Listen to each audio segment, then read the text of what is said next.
Hello বন্ধুরা, আজকে আপনাদের সামনে যে বইয়ের রিভিউ নিয়ে এসেছি সেই বইটি কোনো উপন্যাস নয়, সেই বইটি কোনো গল্পও নয়, সেই বইটি ইতিহাসের পাতা থেকে উঠে আসা কিছু অজানা, কিছু রহস্যময় তথ্য দিয়ে ভরা একটি বই। এবং এই বইটি যাকে কেন্দ্র করে সেই মানুষটি বোধহয় বাঙালির সব থেকে আপন যে মানুষগুলো তার মধ্যে একজন। বইটি ডক্টর জয়ন্ত চৌধুরীর লেখা ক্ষমা করো সুভাষ। এই বইটি দ্বীপ প্রকাশন থেকে প্রকাশিত হয়েছিল আগে। তো বইটা আমি কিনেছি অনেকই আগে, কিন্তু শুরু করা হয়নি। এই হলো বইটির লুক। কিন্তু সমস্যা হচ্ছে বইটার একটা জিনিস, প্রথমত হচ্ছে এই যে হার্ডবাউন্ডে কোনো ছবি নেই। মানে অধিকাংশ বইয়ে এই প্রচ্ছদটাই এখানে প্রিন্ট করা থাকে, কিন্তু এটার ক্ষেত্রে কিছু নেই। আমি জানি না পরের এডিশনগুলোতে এটা হয়েছে কিনা। এই বইটি জয়ন্ত চৌধুরীর লেখা, ডক্টর জয়ন্ত চৌধুরী, ক্ষমা করো সুভাষ, সত্যের আলোয় ইতিহাস, দ্বীপ প্রকাশন থেকে প্রকাশিত। প্রথম বইটি প্রকাশিত হয়েছিল 2021 সালের জানুয়ারি মাসে। বইটির মূল্য আপনারা দেখতে পাচ্ছেন 300 টাকা।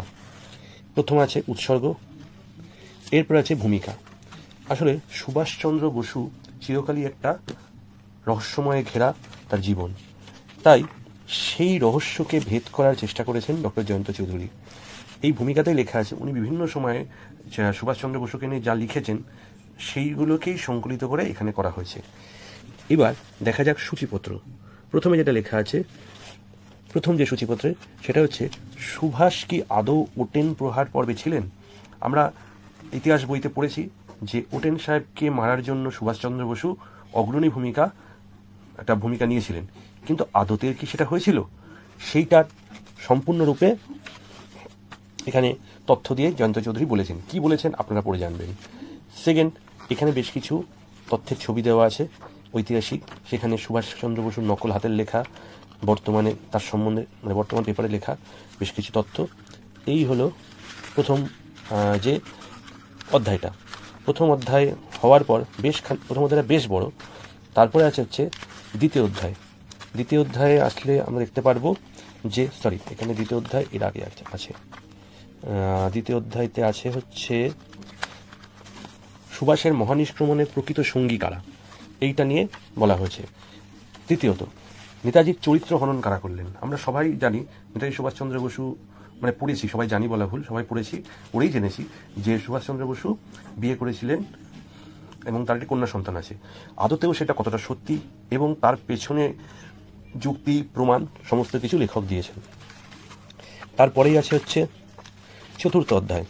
চতুর্থ অধ্যায় আছে বিমানের দুর্ঘটনা আদৌ ঘটেনি, নেতাজির চিতাভস্য আসলে কার। নেতাজির চিতাভস্য সম্বন্ধে আমরা দেখেছি, এখানে চিতাভস্য এসছে। এরপর আসছে ফ্যাসিস্ট নেতাজিকে স্টালিন কি আদৌ হত্যা করেছিলেন।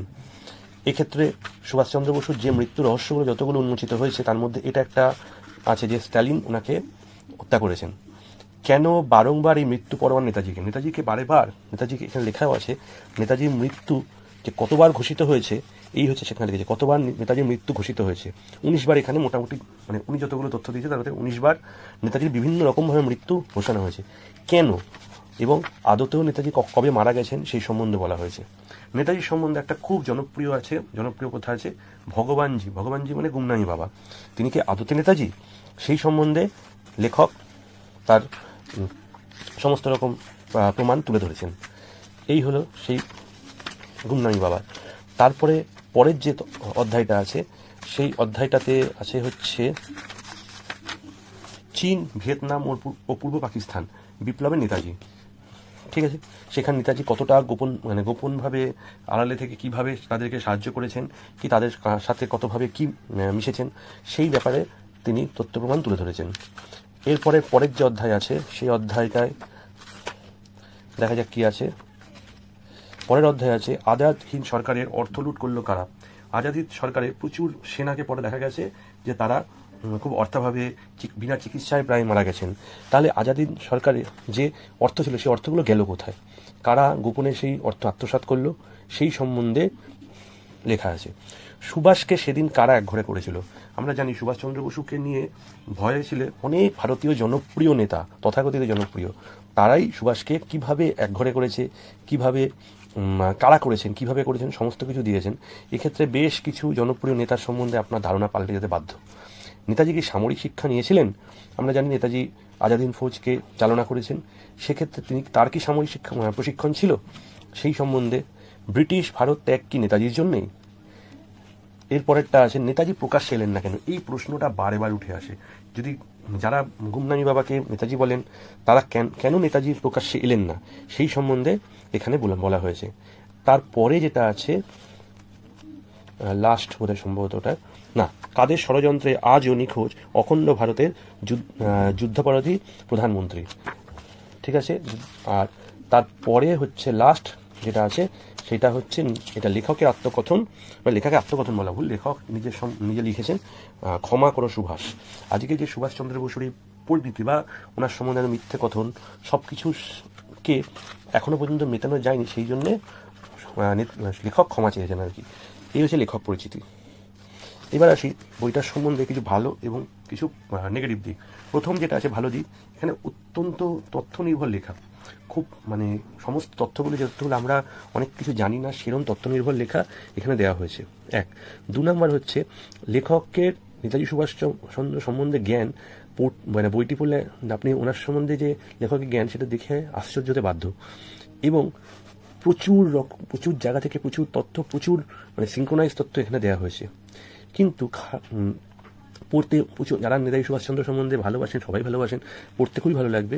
কিন্তু সমস্যা একটা জায়গায়, সেটা হচ্ছে যেহেতু এই লেখাগুলো আমি আগেই বলেছি যে এই লেখাগুলো কোনো না কোনো সময় উনি বিভিন্ন জায়গায় বিভিন্ন আর্টিকেল লিখেছেন, তাই বেশ কিছু কথাবার্তা বিভিন্ন জায়গায় রিপিট হয়েছে। একই জিনিস এখানে হয়তো লেগেছে, এখানে হয়তো লেগেছে, এখানে হয়তো লেগেছে। এটা না করে যদি একবারে লেখাটা হতো বইটা, তাহলে আমার মনে হয় পড়তে বেশি ভালো লাগতো। 1 2 নম্বর হচ্ছে অতিরিক্ত তথ্য, তো এবার সেক্ষেত্রে গল্পের মতো করে লেখা না, প্রবন্ধের মতো করে লেখা। যারা প্রবন্ধ ভালোবাসে, সেক্ষেত্রে গল্প ভালোবাসে বা উপন্যাস ভালোবাসে, সেক্ষেত্রে একটু বোরিং লাগতে পারে। এবং বেশ কিছু জায়গায় একই রকমভাবে লেখা বলে সেই বোরডামটাও লাগতে পারে। 2 3 নম্বর হচ্ছে সব থেকে বড় কথা, যেহেতু এটা কোনো গল্প বা উপন্যাস নয়, তাই জন্যে এক্ষেত্রে ভাষা এবং মিস্টেক খুব সমস্যা হয়। যে আপনি একটা যদি গল্প করেন, মোটামুটি বুঝতে পারবেন যে আমার এইটুকু দরকার বা এটা দরকার না। এক্ষেত্রে কিন্তু বেশ কিছু জায়গায় প্রিন্টিং মিস্টেক 1 নম্বর। 2 নম্বর সেন্টেন্স কনস্ট্রাকশনের সমস্যা এটা হয়েছে।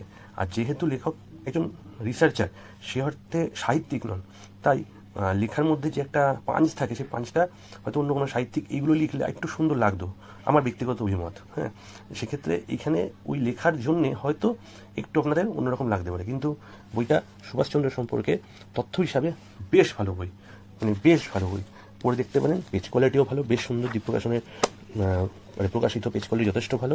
আর আরেকটা নেগেটিভ পয়েন্ট, আমার যেটা পছন্দ নেই, এইখানে প্রচ্ছদের ছবি নেই বলে, বাদ বাকি সমস্ত কিছু ভালো। কিন্তু তা সত্ত্বেও আমি বলবো, যেহেতু বিষয়টি সুভাষচন্দ্র বোস, তাই জন্যে এই বইটি আমার কাছে একটি স্পেশাল বই। তাহলে আজকের মতো এইটুকু থাক। আবার আসবো আগামী কোনো দিন আলাদা কোনো বইয়ের তথ্য নিয়ে। তো আপনারা পড়ে দেখবেন, যাদের পড়া আছে তারা নিশ্চয়ই কমেন্টে জানাবেন। টাটা।